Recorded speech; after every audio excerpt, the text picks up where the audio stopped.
ఈనాడు చూస్తే రాజకీయాలకు Sai Reddy good bye, నేడు ఎంపీ పదవికి రాజీనామా, ఎక్స్ వేదికగా సంచలన ప్రకటన. రాజకీయాల నుంచి విరమించుకుంటున్నట్టు వైకాపా ఎంపీ విజయసాయిరెడ్డి సంచలన ప్రకటన చేశారు. ఈ మేరకు శుక్రవారం ఎక్స్లో పోస్ట్ చేశారు. రాజ్యసభ సభ్యత్వానికి శనివారం రాజీనామా చేస్తున్నాను. ఏ రాజకీయ పార్టీలను చేరడం లేదు. వేరే పదవులో ప్రయోజనాలు లేక డబ్బులు ఆశించి రాజీనామా చేయడం లేదు. ఈ నిర్ణయం పూర్తిగా నా వ్యక్తిగతం, ఎలాంటి ఒత్తిడి లేవు, ఎవరు ప్రభావితం చేయలేదు. 4 దశాబ్దాలుగా 3 తరాలుగా నన్ను నమ్మి ఆదరించిన వైఎస్ కుటుంబానికి రుణపడి ఉన్నాను.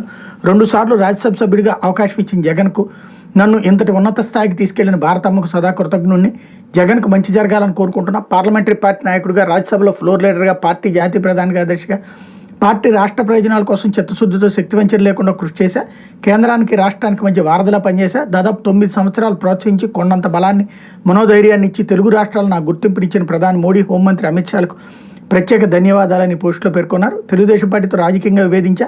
చంద్రబాబు కుటుంబంతో వ్యక్తిగతంగా విభేదాలు. పవన్ కళ్యాణ్తో చిరకాల స్నేహం ఉంది. నా భవిష్యత్తు వ్యవసాయం. సుదీర్ఘ రాజకీయ ప్రయాణంలో ఆదరించిన నా రాష్ట్ర ప్రజలకు, మిత్రులకి, సహచరులకు, పార్టీ కార్యకర్తలకు ప్రతి ఒక్కరికి పేరు పేరున కృతజ్ఞతలు తెలియజేసుకుంటున్నానని ప్రకటించారన్నటువంటి వార్తని హైలైట్ చేశారు. లేకపోతే ఆదరించి అరాచకమే అంటూ అక్రమాస్తుల నుంచి ఆర్థిక దోపిడీ వరకు జగన్కి అన్నీ తానైన విజయసాయిరెడ్డి.